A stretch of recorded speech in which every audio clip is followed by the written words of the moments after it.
ফজল ভাই আমাকে কমেন্ট করেছে, দাদা একটি সম্পর্কের মধ্যে যদি সন্দেহ ঢোকে তাহলে কি করা উচিত একটু বলবেন।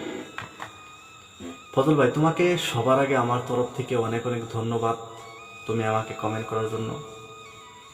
দেখো, যে সম্পর্কের মধ্যে সন্দেহ ঢোকে, যে মানুষটা তোমাকে সন্দেহ করে, এমনও হতে পারে তুমি তার বিশ্বাস ভেঙেছো, এমনও হতে পারে কোনো জায়গায় তোমাকে যেতে বাধা দিয়েছে, তুমি গিয়েছো কিন্তু তার সঙ্গে মিথ্যা কথা বলেছো।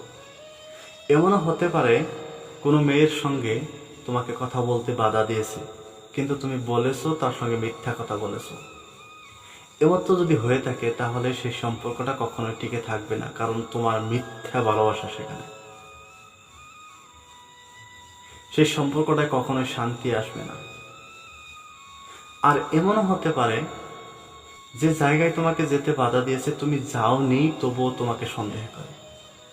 এমনও হতে পারে একটি মেয়ের সঙ্গে তোমাকে কথা বলতে বাধা দিয়েছে, কিন্তু তুমি বলনি, তবুও তোমাকে সন্দেহ করে। যদি এমন হয় তাহলে একটি কাজ করতে পারো, সেই মানুষটির সঙ্গে তুমি বসো যে তোমাকে সন্দেহ করে, সেই মানুষটির কাছে তোমার সত্য কথাটা বলো, সেই মানুষটির সঙ্গে ফিক্স টু ফিক্স আলোচনা করো। যদি তোমাকে বিশ্বাস করে তাহলে সেই সম্পর্কটি টিকে রাখতে পারো। আর যদি তোমার সত্য কথাটা বলার পরেও তোমাকে বিশ্বাস না করে তাহলে সেই সম্পর্কটা টিকিয়ে না রাখাটাই ভালো, কারণ সেই মানুষটা তোমাকে এখনো বিশ্বাস করেনি, পরেও বিশ্বাস করবে না। দেখো, একটি ভালোবাসা টিকে থাকে একটি বিশ্বাসে। যে ভালোবাসায় বিশ্বাস নেই সেই ভালোবাসাটা কখনোই ভালোবাসা হতে পারে না,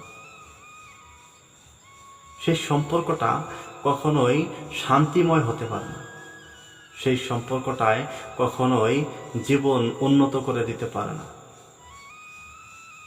সেই সম্পর্কে যদি বিশ্বাস না থাকে তাহলে তোমার জীবন শেষ করে দিতে পারে।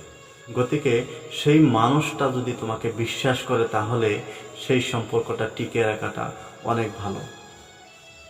আর যদি তোমাকে বিশ্বাস না করে তাহলে সেই সম্পর্কটা টিকিয়ে না রাখাটাই ভালো।